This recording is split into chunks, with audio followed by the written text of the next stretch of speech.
Loader back with you once again, and today we're going to be discussing, I've gone on a trimmer binge, and over my last going on 10 years of reloading, I've gone through a lot of different tools, and I like finding stuff that makes the job easier. So before I get to this, I'll talk about some of the progression on what I've done and what I like or not, and we'll go from there. So this is primarily a box opening, an unboxing, and maybe some comparison, and then I'll probably do a second video on how this is actually used. I did read the instructions, so it's kind of interesting. Kind of maybe trade-offs, best and worsts of both worlds. So we'll get to that here in a second. So this is meant to, as it says, to be used with a drill. And I've got my drill right here that I've been using for years. So let's take a step back and start with where I started. Start with starting. Years and years and years and years ago, and I'll have to get the rust off, I started with Lee product, and Lee product worked. You know, you chuck your bit in the drill, you lock your brass in, you insert your rod and your cutter, and the Lee cutter is, you know, a four head cutter, which I like, and you trim. So you're trimming off the base as well as the length of this trimmer. So if you don't get this in tight enough, too loose, not snug, or you're not quite hitting here, you'll have all kinds of issues and variances. So it works, and it's really, really inexpensive. This was like maybe $10 at the time, if that. Probably a little more. My memory fades with time. And then obviously the chamfer and deburr. You just can't beat this tool for simplicity and as well as cost.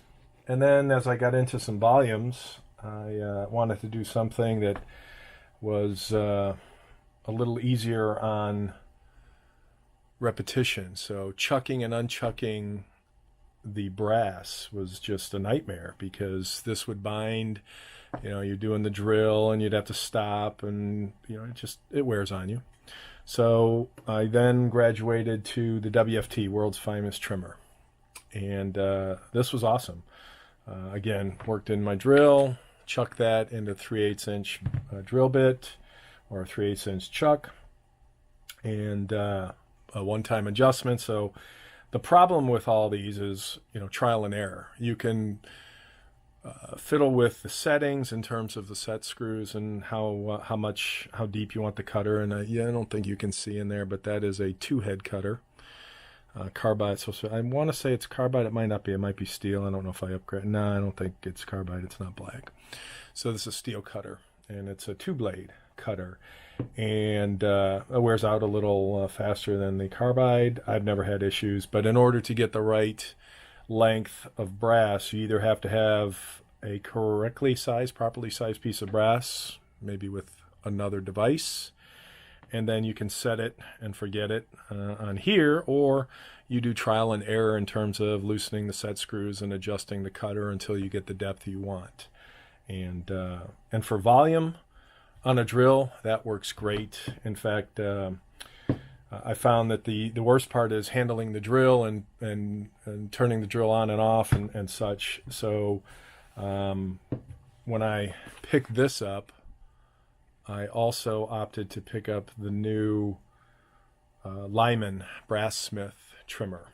And I've seen some all-in-one trimmers that are essentially this drill with this bit all in a casing, and all you're doing is changing out some of the collars and such. And I've stayed away from those because I didn't like what I saw. Big bulky units and just too cumbersome. So I kind of waited, and I'm glad I did, because I like what I see in the Lyman Brass Smith prep trimmer. I can't remember what it's actually called. It's on the way, so I'll have a video of that in the next week or two. So the WFT, the World's Finest Trimmer, was a godsend, because once you do have it set to your preference in terms of brass length, shell case length. This is just dynamite. You set it and forget it, and it works until the blade dulls, and that's that's a long time, depending on your volume. So.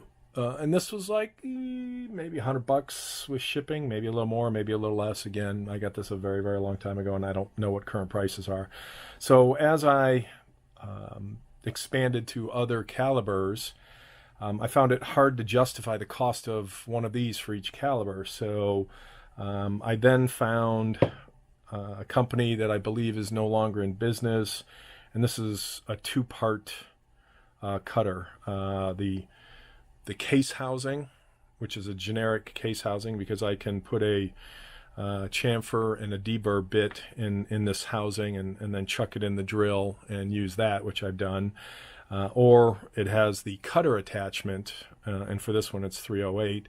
And this looks like it's a 4-head, where it has 4 cutting surfaces, and then there's no way you can see in there even with the light, so I'm guessing you can't see in there, but take my word for it, it's got 4 heads. And this was very, very economical. I think the housing, the universal housing, was like $20, and the cutter was maybe 25 or 30, so I would say about half the price of the WFT. And if you're doing heavy volume, this is a great tool. If you're not doing heavy volume, I found it hard to justify the cost for that tool. So this was a great median.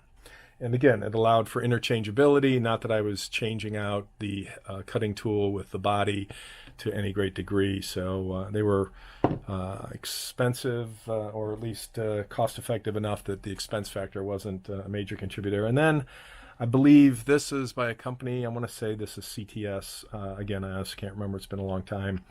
And what I liked about this was very simple design, very easy to see the head, the adjustment, and how it's marked. The cost, I think, was closer to the WFT, but it was cheaper than the WFT. And again, everything, all of these will chuck in my 3/8" drill, which was great. So for, again, not large volume, I would cut down my 223 to 300 blackout, and this looks like it is also a 4-head, 4-blade cutter, and it is steel as well, so I didn't pay for the carbide upgrade. And again, this worked great for the cost. Wasn't as expensive as this. A little more than this, but I'm not doing some hokey finokey with parts, because this was no longer available. In fact, if this would have still been available, I probably would have bought it. But unless you're finding these on eBay, and I can't even remember who made them, but the father-son company. Father passed the company to the son. The son was not so great at running a company, and I think they went under. So CTS, good stuff. Never had a problem with it. But again, you got to set it, adjust it, set it, and then you're good to go. So all of these require either a perfectly formed length piece of brass or another device to cut to length, the proper sizing, so then you can adjust, or you're doing trial and error. And again, there's nothing wrong with that. It's just, that's what the process is. So lo and behold, Frankford Arsenal, as of late being the last couple years, has been putting out some pretty cool stuff. And I've got a lot of Frankfurt blue on my bench. They do a lot of gray too. Seems like they're moving more towards blue from a color scheme. But when you open the package and you look at the contents, they're either black or dark gray casing. And I like Frankfurt Arsenal because of what you're getting for the value. And if you saw my priming tool from, I don't know, maybe a year and a half ago, you'll understand what I'm saying. Again, I was looking at much more expensive tools. Frankfurt Arsenal came out with a depth adjustment primer tool, and that thing was just dynamite for the cost. That was just perfect. So they're filling a void that is, in my opinion, like a step up from Lee. And again, I'm not bashing Lee. I love Lee. I have a ton of Lee stuff because Lee is a great value in my opinion, and I think they're unnecessarily bashed. But when I say a step up from Lee, I mean you're paying more and you're also getting more, but you're not paying a premium to some of the other vendors' tools out there where a good example is, this is $100. This is 10, $15, and this was 70 some odd dollars. But here's where the value comes in. This is single use. Now, I know that WFT has, I think Little Crow is WFT. I know that Little Crow has since gone to what I'll call an interchangeable model, so you can buy different. I think their current version of their WFT, their version 2 or version 3, allows you to buy different collets for interchangeability, which was great. But again, once you have this single body and you're doing interchangeability, you're doing a lot of manual adjustment, or again, having to have that pristine piece of brass to use as your model. So enough gabbing. Here is the Frankford Arsenal Universal Precision Case Trimmer. And what drew me to this was, for the cost of this single-use device, I can now trim anything between, and I don't know if you can see these ranges, anything between 17 and 22 caliber, 243 to .27, .284 to 30 caliber, .32 to .375, .40 to .416, and then all the way up to a .458, simply by using a different set of collets, and I forget what they're calling these, crimp. Let's actually check the instructions. The instructions were very simple, very clean, and very straightforward. These are called case body collets, and these are actually called the bushing. So what I was referring to as a collet is a bushing, and this is actually the collet. What makes this interesting is, again, depending on what you're shooting. So in my case, this 223 Remington would be as simple as opening this end cap, inserting the 223 collet, and the collet goes down so that the cutter, and it's a 4-blade cutter, and I don't know if it's carbide. I'll have to double check on that. When you look at the four cutting heads, the collet, or rather the bushing, would be facing down, and you would be putting in the case body bushing for the particular caliber, and then you would be locking that down until it's snug against the, because you can still tighten that, snug against the brass, so the brass doesn't move around but is able to be inserted and removed. And then here's where things get interesting, so that I don't damage anything or lose anything. According to the instructions, and this is what I found, you, instead of doing trial and error, you can essentially do a calculation. So you can measure the length of your brass, of what your current length is, and then what your cut to length is, and then just subtract that measurement, and then adjust the coarse and micro depth to meet that particular number, as opposed to doing a whole bunch of trial and error. So the problem or challenge I would have with that is, what is this currently set to? So I don't, and I couldn't find in the directions on what the default setting is.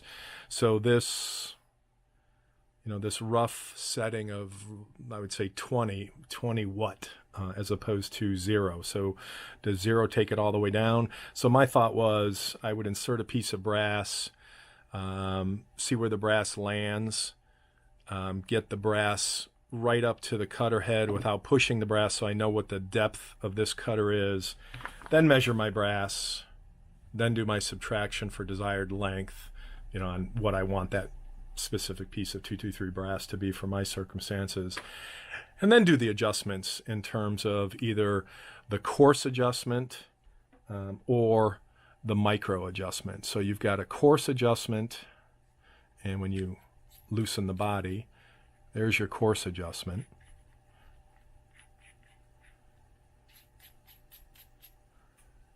And I'm not seeing There it is. So if you look in the instructions, you'll see that it's highlighted in white, but it's actually not highlighted in white because it's very, very black. But there's your course adjustments that you would set and lock in. And then you have your micro adjustments that you would then lock. So it's a very interesting device, and is the value. Again, because one device that essentially costs, and I got to stop saying essentially, that's my favorite word. One device that basically costs about what a single-use device costs, or a single-use device with a single collet without buying the adjustable collets. You get that same thing with much more fine control on the adjustments, because this is just, a set screw and you're just eyeballing it and guessing, as opposed to definitive measurements either at a coarse level or at a very granular level, or fine adjustment is what this tool is calling it. The only downside is it won't fit in my 3/8 inch drill because it's a 1/2 inch. It requires a 1/2 inch drill bit chuck. So unfortunately for this particular tool, I would use a bigger drill, or upgrade this so that my universal drill now covers all of these. Plus, when I do 416, I have to use a bigger drill anyway for my 416 big boy on the WFT. But it's a pretty cool tool for what you get and how you can interchange, and the fact that hey, you get all the components to cover all of these different calibers, and again, changing calibers. And I'm sure once you figure out what your settings are on both the coarse and the fine, you can then fine tune, or rather, kind of like a powder drop. You've got that written down so you can get a quick setting to that particular case length adjustment, and you are good to go. So I think this is a pretty cool tool, especially for the money. So for $80, you're getting this times a whole lot of calibers. And the fact that it's interchangeable, that's great. One of the things I will be doing, playing with, is once I get the brass smith tool, which is probably comparable in size to this case, maybe a little thinner, definitely a lot taller, because it's self-contained. It's the equivalent of the drill and this tool all in one. And I'll mount that to the bench and give that a try. And then play with some of my other manual trimming tools.